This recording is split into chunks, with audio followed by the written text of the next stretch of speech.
DSM-5 ele foi atualizado em 2013. E aí, atualmente, em 2022, nasceu a nova atualização, que é o DSM-5-TR. Então, hoje, o DSM-5 traz que os níveis de autismo são classificados em leve, moderado e grave. Quando a gente fala em níveis de autismo, a classificação ela é baseada nos critérios descritivos do DSM-5, que seriam os comportamentos, o nível de interação social, o nível de comunicação.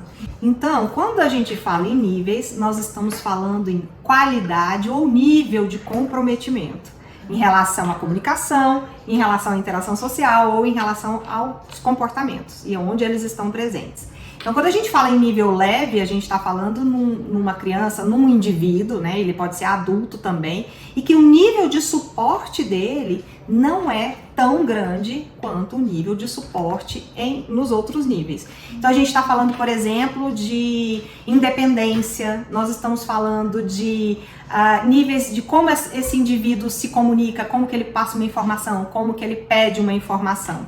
Já um nível moderado, ele já requer um suporte, ele já requer que alguém o auxilie, o ajude. E quando a gente pensa no nível 1, nós estamos falando que às vezes esse suporte, essa ajuda, ela vai acontecer em um ambiente ou no máximo em 2 ambientes, né? Em uma esfera. Vai comprometer ou só o profissional ou só o escolar, então assim, depende. Quando a gente fala num nível moderado, a gente já está falando num suporte que vai em mais de um ambiente. Então, esse indivíduo vai precisar de auxílio em mais de um ambiente. Quando a gente fala em casa, exato, na escola, no trabalho. Agora, quando a gente fala num nível grave, aí ele vai precisar de suporte, um suporte mais intrusivo em todos os ambientes. Então, é isso que diferencia, né, os níveis, mas sobretudo a gente está falando em níveis de independência, que tanto que esse indivíduo consegue ou não se fazer entender num espaço, num ambiente.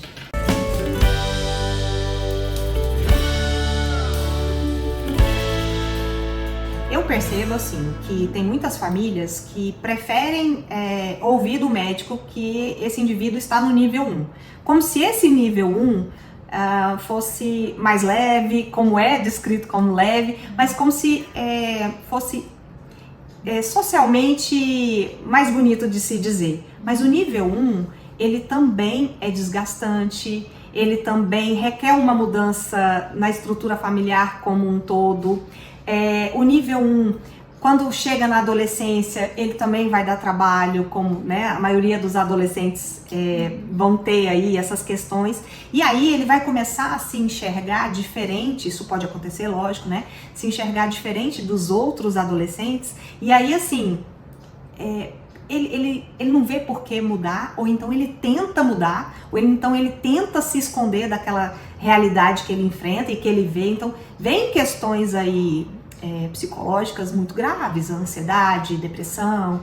Então é muito complicado. O nível 1, quando o indivíduo tem as capacidades mais preservadas, as cognitivas, as de funções executivas, eles se questionam mais. Então não é tão leve assim, né, o enfrentamento dessa família. E é óbvio que o moderado e o grave vai demandar, né, uma atenção muito grande também desses familiares, da escola também, uma adaptação muito grande. E aí, se a gente for parar para pensar, o nível grave, ele não vai ter tanta consciência desse ambiente, então ele não se questiona tanto, é como se ele levasse a vida mais... Ele não percebe que ele é diferente? Ele não percebe, ele não percebe. A gente não pode afirmar isso com tanta certeza, que ele não percebe, né? Mas na teoria é como se ele não percebesse. Já o indivíduo leve, ele tem toda a noção, né? E então ele já sofre mais. Aí ele sofre mais, muito mais. Então, o autismo como um todo, ele é de difícil manejo, né? Independente se ele é leve, moderado ou grave, mas é óbvio que se a gente for pensar e comparar um grave com um leve, seria mais fácil em alguns aspectos, mas a gente tem que entender que a gente se adapta ao que a gente tem. Então, o fato de você ter um indivíduo leve vai gerar demandas, e o fato de você ter um indivíduo no grau moderado também vai te gerar demandas.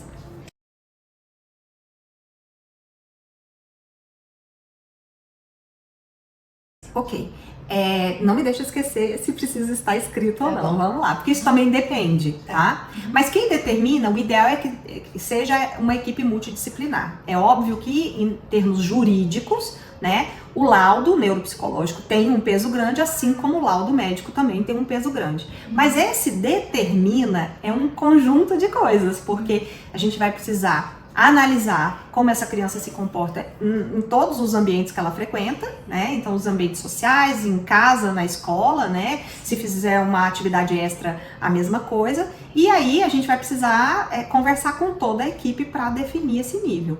Uma opinião particular minha é que eu acho que o nível ele não deve ser dito nas primeiras consultas de avaliação. Por quê? Porque eu não estou dando chance de desenvolvimento para essa criança, né? Então essa criança precisa passar por estimulação, precisa passar pelas janelas de oportunidades e aí vai. Então assim, eu sou contra ficar falando sobre níveis de uma criança que está ali com 2, 3, 4, 5, 6 anos, entendeu? Ela tem toda uma oportunidade ainda para passar. Eu acho que a gente pode fechar esses níveis mais para frente. É interessante você saber níveis. Depende. Se você for usar isso para melhorar a sua abordagem, melhorar os recursos que você vai utilizar, o nível de dicas que você vai dar, tudo bem. Mas o ideal é você olhar para aquele indivíduo em particular e, sobretudo, no ambiente onde ele está inserido. Sobre colocar ou não esses níveis no laudo dele, depende para que você quer esse laudo, né? Porque às vezes isso pode rotular essa criança, isso pode fazer com que as pessoas subestimem essa criança vendo que é um nível 3. Eu não sei que tipo de pessoa vai ler isso e que tipo de interpretação vai ser dada e se isso vai favorecer ou desfavorecer essa criança. Entendi. Eu falei de nível apenas que eu me lembro umas 2 vezes só. Eu sempre falo assim, né? José Augusto, autista. Quando eu vou em algum lugar, né? Eu vou na piscina de bolinhas do shopping. Eu tenho que avisar que ele é autista, porque eu vou entrar junto e também porque ele ganha desconto. Mas eu noto que 1 ou 2 vezes que eu falei, ó, nível leve, a sensação que eu tive, posso estar enganada, é que deu menos receio. Deu mais abertura. Assim, é leve, tipo, como se fosse mais fácil, né? Então, aí eu sempre falo, ele fala, ele compreende, ele já sabe fazer xixi, já sabe pedir pra fazer xixi, né? Ele pode conversar com ele, pode perguntar qualquer coisa, ele vai responder. Sim. Então, eu tenho que meio que fazer essa prova. Então tá. Então agora, aí dá aquela aliviada. Sim. Então, Eu já penso totalmente diferente, né? Em relação ao Samuel, por exemplo. O Samuel tá com 16 anos de idade, o nível dele é grave. E quando eu falo que o nível dele é grave, todo mundo fala assim, grave? Eu falei, entendeu? Então, eu prefiro surpreender e desmistificar do que alimentar um preconceito. Como se fosse só o leve que fosse mais fácil de lidar, entendeu? Entendi. Então, assim, é possível você ter um autista, um indivíduo grave e que nunca foi medicado. É possível você ter um indivíduo grave que lê, que escreve, se comunica quando quer e responde. Exatamente. Então, eu já penso totalmente o contrário. É verdade, faz mais sentido e também faz uma propaganda melhor. Né? Eu acho, porque é isso, Do é sobre isso. dessas crianças, É sobre isso. subestimado, né? Exatamente.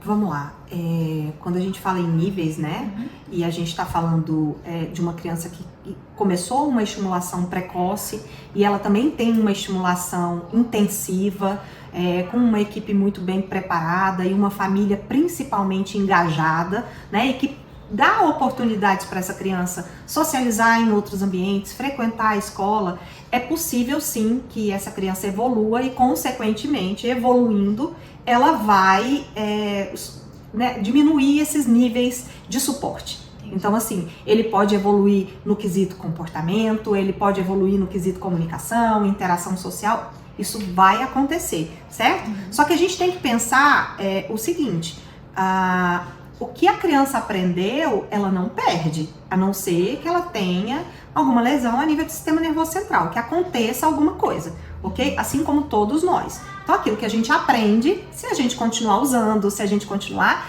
sendo estimulado, a gente não vai perder. Em níveis de comportamento, manias, inflexibilidades, birras, essas coisas todas, ele pode retroceder, como qualquer outro indivíduo, né? Então, assim, se a gente dá uma descuidada, seja ele com espectro ou não, uma pessoa pode ficar mais enjoada, mais fresca, mais sistemática. Por quê? Porque vai depender do ambiente onde ela está. Agora, se a gente mantiver, né, a tendência é que essas características que dizem respeito ao transtorno do espectro só sejam visualizadas em momentos de estresse, em momentos de pico ali em que ele tem que se organizar. Aí essas características vão aparecer, certo?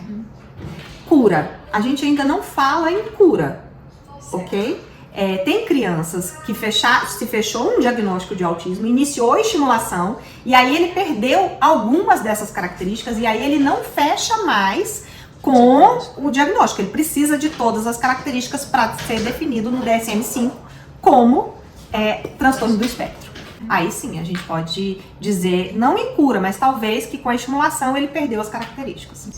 Eu sou Milena Borges, sou analista do comportamento, atuo há mais de 10 anos com supervisão ABA, com atendimento a famílias, atendimento a essas crianças também e dou cursos. Se você ainda não me segue no Instagram, o meu arroba é milenaborgesma e manda um like, você vai me incentivar a gravar mais vídeos para tirar suas dúvidas. Se inscreve aqui no canal, um beijo e até a próxima!